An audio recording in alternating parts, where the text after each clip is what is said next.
and welcome to Beyond Focus TV. Tonight we have with us Miss Aleah Holland. She represents HealNetInc.org. Before we come back to talk to her about her whole production within the community, we're going to take a short break. We'll be right back.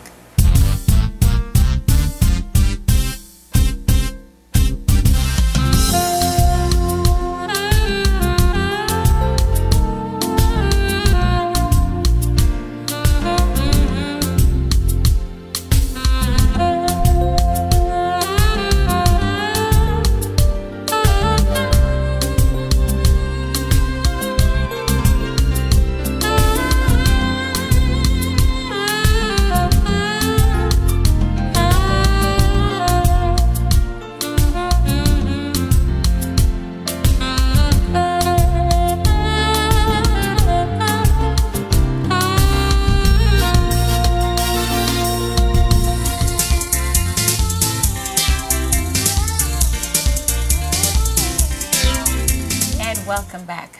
I would like to present to you Miss Aleah Holland. She is the president of Heal Network Company. Welcome. Thank you for having me. I just think right now it's the time for us to talk about our youth, and one of the things that really was very interesting and to me is how you have this whole program geared towards our young people. Can you tell me a little bit about how you started and what made you think of it? Well, I started Heal Network, a children performing and creative arts organization, because I noticed that our children do not have any of the artsy programs that I grew up with, the musical programs, the dance productions, the things that children really love to do, that made us want to go to school and be a part of something, feel great doing, you know, something special, entertaining. I started Heal because just a lack of resources for our children, our young people.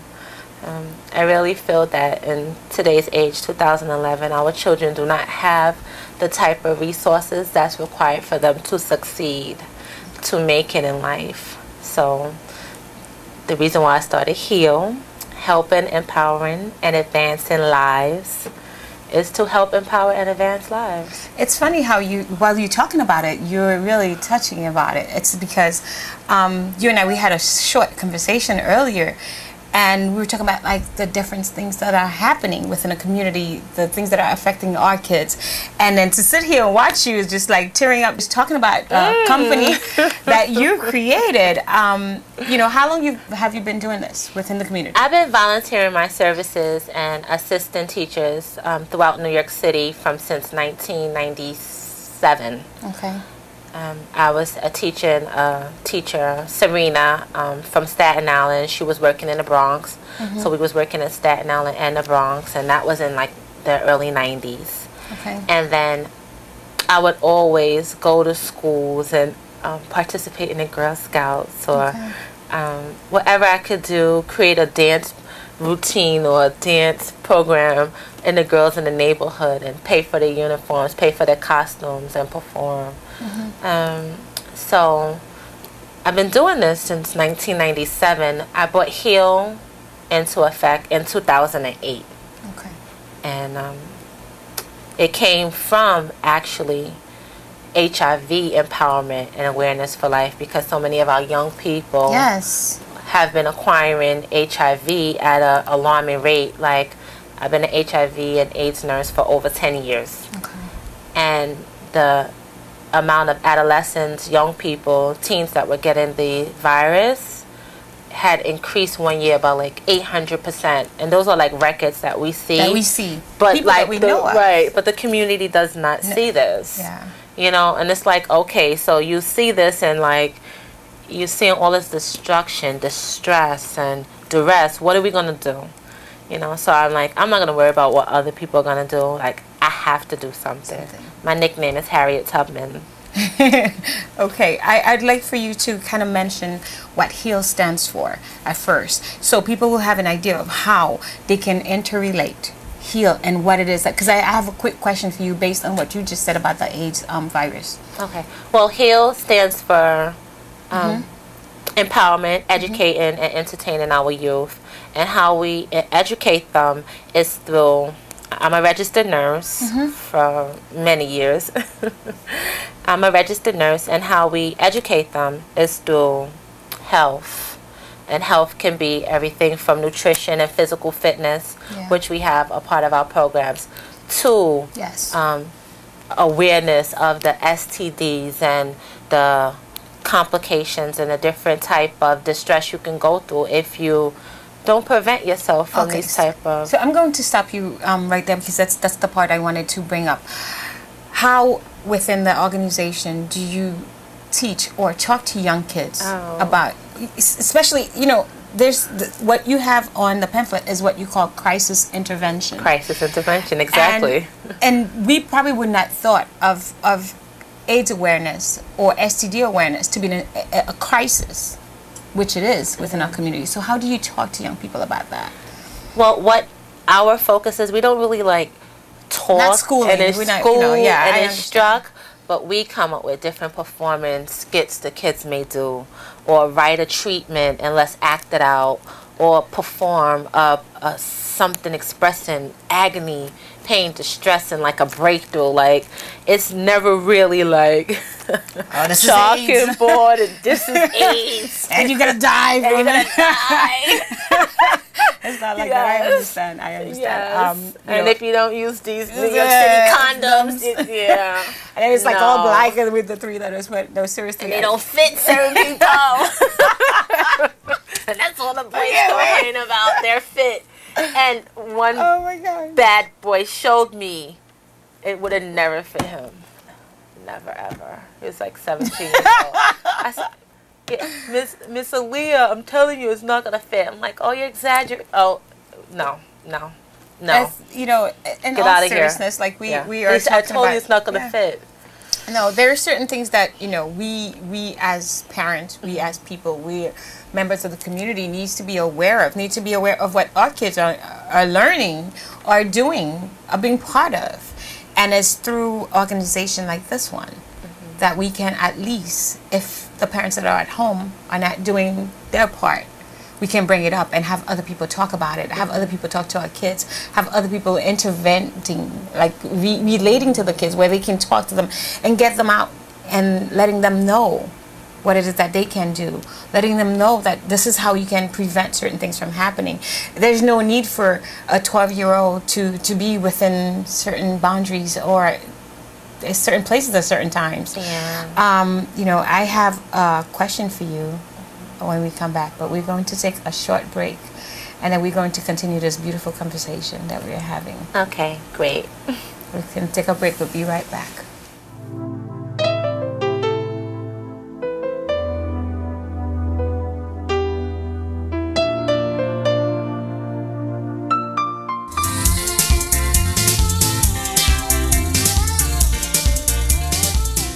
Welcome back. Myself and Miss Aleah Holland here, president of Heal Network, are having a great conversation about how we can change the lives of our youth within the community. And before we took a break, we were talking about the idea of STDs and AIDS and how it's affecting our young people.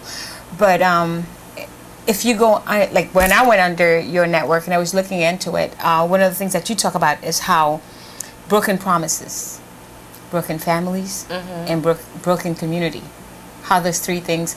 And I thought, my God, this is, can you just kind of like talk about that? Like, what does that mean to you? And then how you get that into one of the mission that you are working on? Well, when I say broken families and broken communities, like if you just look around you, we are in a lot of distress. Families are struggling, no jobs, homelessness, educational system is not getting the proper money to educate our children. So all around, things seem broken. Yeah. The community seems broken. Oh my God, let me start crying. I can see that. The children, the endless amount of young males of color, our young boys, our young people that are getting killed at astronomical numbers every week is just outrageous to me. And to know that even like recently they said like Labor Day, like 40 people got killed, but 10 weeks before that, every week 23 males died, 42 males killed over the weekend. The baby shot in Staten Island in the eye, and over these like unnecessary situations of violence. But people don't have outlets, they don't have forms of expressions, they don't have jobs, they don't have hope. So what do you think is happening within the home that can get someone to that level? I mean, there are different level of crimes, and there are different people that react to different situations based on different things that are happening within their lives. And one of the things that you know, you've mentioned is the broken families. We cannot help that within our communities that there are a lot of kids being raised by one parent's family. And then how much of an effect does that have on that child's future?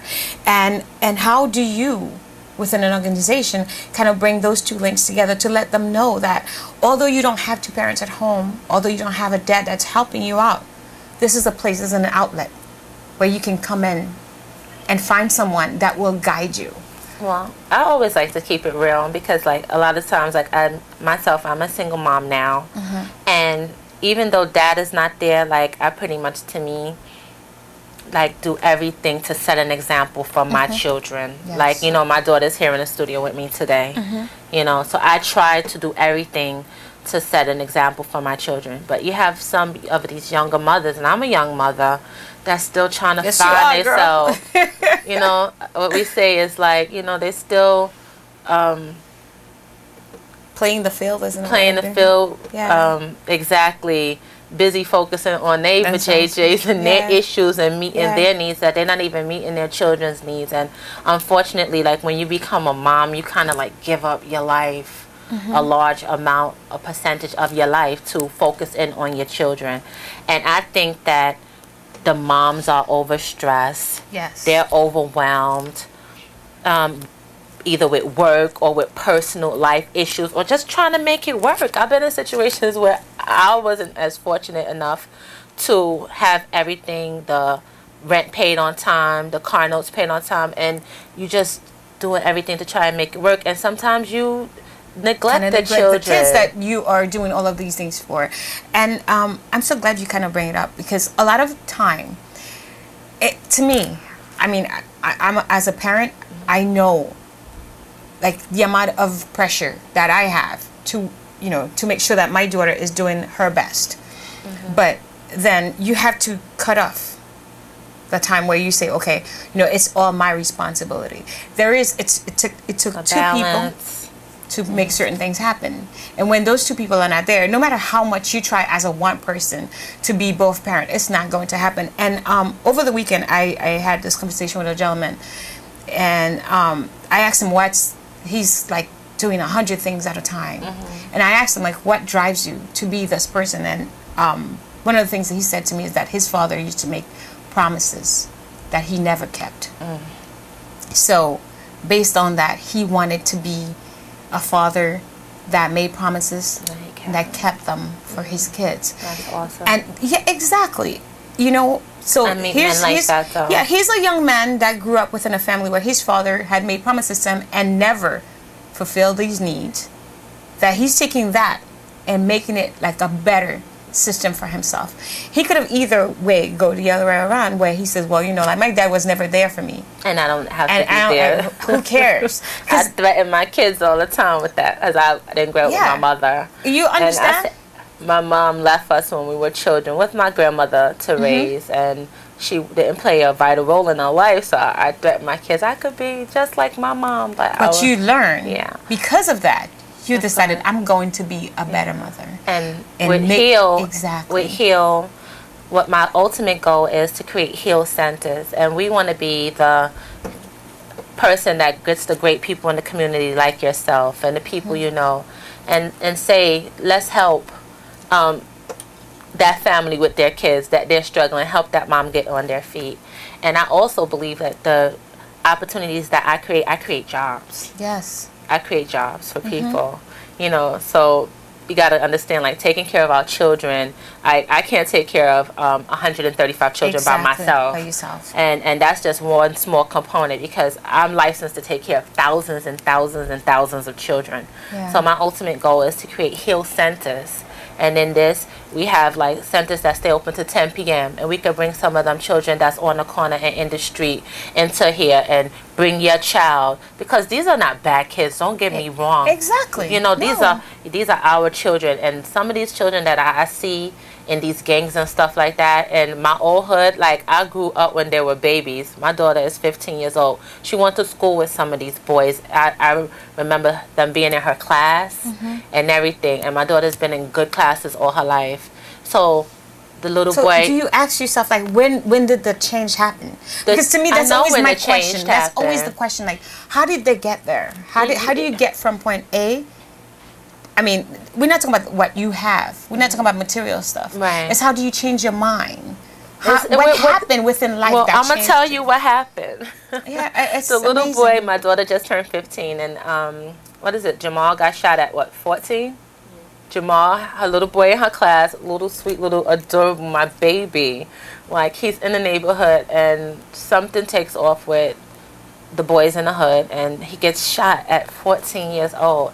But I know when the change happened. I went to him, I spoke to him, and I say, like, "Are you in a gang?" And he said, "Yeah, Miss Aleah, I'm in a gang." And I'm like, "Why are you in a gang? Like, you were in gifted." And he said, "I'm still go to school, I still do that, but what else is there to do after school? Okay. In the summertime, what else is there for me to do?"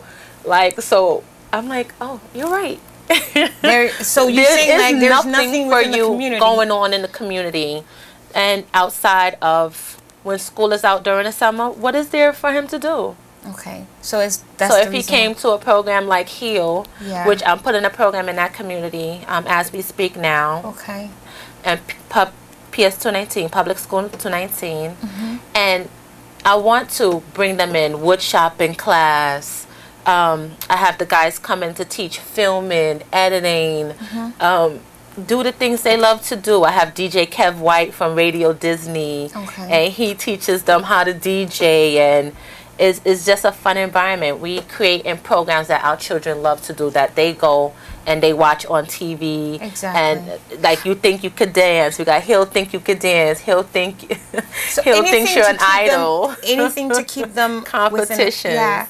And it's good. It's good. Rewards. We give gifts, bonuses, money. I pay for a lot of stuff out of my pocket because I have not received any funding as yet. You know. We need to talk about that. We need to talk about it, because that's one of the things that, you know. Because I want all of the different areas that I'm in. I need all of the political figures. I need it. We're going to talk about this in a second, but before we do that, we're going to take a short break, and we'll be right back. Right back.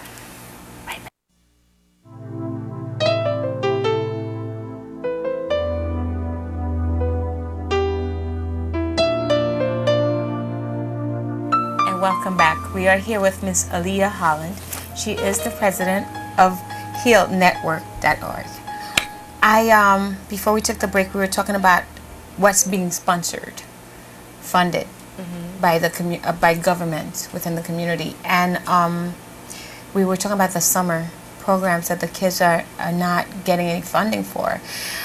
Like, where can we go to kind of help? Because within the community, we have so many young men that are in the street. We have so many young women that are in gangs, and nobody wants those kids to be on social network. But yet, what else is there for them to do? Exactly. You know, we're not providing other stuff for them. So we're not providing anything for them.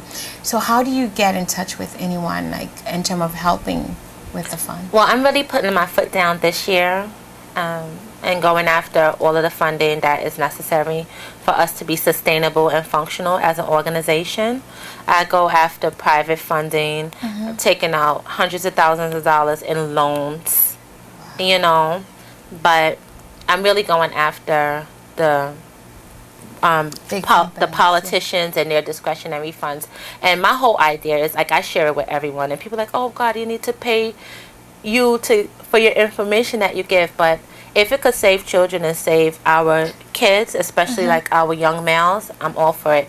Like, I even spoke to some different politicians. I remember going over it with Hakeem Jeffries, and I had said to him, like, about 2 years ago, It was like, we should have the schools open to at least 10 p.m. That would create jobs and have all of these different type of workshops, sex education, in a format that's more receptive to children. Yes. Yeah. Obesity, physical health, you know, have someone to watch over it, computer lab, trainings, educating our children, feed them, and when the parents come for them, you could just put them to bed. Yeah. Well, you know, in my ideal world. In my Hill centers, that's how it would be. Okay. And I'm in a process right now of buying a building, and that's how it's going to operate. I'm going to have the children in the community come in, and we're going to do performing, creative arts, fun things, individualized. If your child doesn't like to sing and dance, maybe he could write a script, a poem, spoken word. Everyone has something that every child has a talent. No child, you could tell me, at 3, 4, 5 years old said, I want to be a gang member. Yes. I want to be a gang banger. I want to rep a color, red or blue, and kill you. Yeah. If you don't have on that color. You cannot tell me, and no, like I'm from the hood. I'm from Brooklyn. I'm from East New York, East Flatbush, Brownsville area. This is the areas that my family and we came from. And like even my family members that did get caught up into crime and violence, I remember when they were younger, they had dreams, they had goals, they had visions. So do you think that if everyone that have a dream, or every child that have a dream, have someone that backs it up, support them, and then pushes them? I mean, I really believe that there are certain things that we can do as parents, because we can't just say, as neighbors, you know, like center, and as friends. The center's going to make all the differences. But exactly, as a community, we can raise, you know, a better child. Right. It takes a village. It really does take a village, and I tell people that all the time. Like, it doesn't take like just you being a parent and giving your kids everything, right? And then that's how you raise the best child ever. It's about you teaching your kids how to respect themselves, how to respect their neighbors, how to respect where they are at. Because I think a lot of times we miss out on the ingredient of parenting. Right. I really believe that. I believe that some of us are raising broken children. Really, we just some of us are broken ourselves and raising children. Exactly. So how, you know, like, no, seriously. So when do you stop yourself and then say, okay, I need to do better for my child? When is your better moment? Well, I know me having a child at 15 years old, that was my better moment. I was in gifted and honors classes all my life. I got skipped grades. However, like when I got to that teenage phase, I was losing it. Things were chaotic. Our programs were being cut. I remember being in dance and things and all of those activities, Girl Scouts prior, but I don't recall at that time. And then moving forward, I started hanging out with the wrong crowd. I just started hanging out. Okay. To me, my crowd wasn't wrong or anything. We were honest students. Okay. We got offered ABC scholarships. Wow. It was but we was interacting with what was going on in the hood. You know, the drug dealers, hanging out with the drug dealers, our cousins, our uncles, our friends' uncles that we grew up with, you know. So it's like, when I think about it, that turning point for myself was actually having a child and wanting better for my child. And the only reason, I just didn't want my child to suffer for anything. But that's not the right way for some people. I was just going to say, because, I mean, you were lucky. Yes. You were lucky by so many. Had baby at 15, was in college at 16. You were in college. You had a vision. You understand? You probably had someone to. You had your grandmother. I had a village. You had your village. I didn't have to say who was going to watch my baby. Exactly. What happened to the kids that don't have a village? That don't have a vision? That don't have anybody else to pick them up? I think someone needs to go out and adopt the child off of the street corners, which is their community centers. The street corners are these kids' community centers. You know, you have a group on this corner. Say I live in the 90s, so you have a group on 92nd and a group on 93rd and a group on 94th, and they're all in front of the corner stores. That's the community center. That's the meeting grounds. That's the hangout spot where you kick it and chill, and you know, parents is not letting these hoodlums, these into their homes. So I think like we have to step forward and take up responsibility and saying that we have to protect those children, because if you never think about it, if the civil rights movement didn't occur where Yes. somebody stood up and said this is not right and we have to do something, and if the Harriet Tubman and the Underground Railroad and say this is not right, somebody have to do something, then we will continue amongst the broken spirits, amongst the broken community, and only people feel it when they get their child gets shot, or they get viciously robbed, or they get viciously beaten. Then we kind of like tend to like, dag, it did affect me. I remember clearly experiencing a horrific situation, and never in my life but I thought something like that could have happened to me. Me being beaten and attacked, and me, you know who I am? Okay. You know where I grew up at, you know? So you never think these things can happen to you until they happen. And it's happening all around us, and either it will happen or you will feel it in a certain way. Children crossing path, friends crossing path, relatives. It's hard out here. It is hard, and it's really so bad that we don't have enough time for us to talk about it, because I think what we need is communication. To me, communication is power. Communication is key. If we can put our minds together, because you know we have so much to offer and so much to talk about, and the community have so much that we can take and learn from each other, that we can bring all of these ideas and make it, you know what you call real, make it happen. Make it happen. Make it happen by just being involved, volunteering time, sharing with a younger person, because it bothers me when I see a young person that's like, it stresses me. It really, pain. It's too much, like, for us to do this. But this is the end of our show. Okay. I'd like for you to give the community any more information, if you have anywhere you would like for them to get in touch with you at. Yeah. Well, you can always get in contact with me through my email is healnyc4me@aol.com. I give my telephone number out, 347-944-2810. That's Heal's number, and usually I'll answer it. Or our website, which is www.healnetinc.org, and you can get a lot of information from the website, and just reach out if you want to volunteer, if you want to donate, if you want to help, or if you have an idea, just reach out to me. I'm always open, you know, and I do get a lot of great volunteers. Oh my God, I got some this summer. Wonderful. Wow. Very dedicated, responsible people. So I love my volunteers. Great. Well, thank you, Miss Holland. Thank you so much for sharing. This is the end of our show. I want to say thank you to you. I really want to thank you for sharing. Thank you so much. I know the community is going to get so much out of this, and I'm hoping that they reach out and get in touch with you. This is the end of our show. We'll see you next time. Bye-bye. Bye. We could talk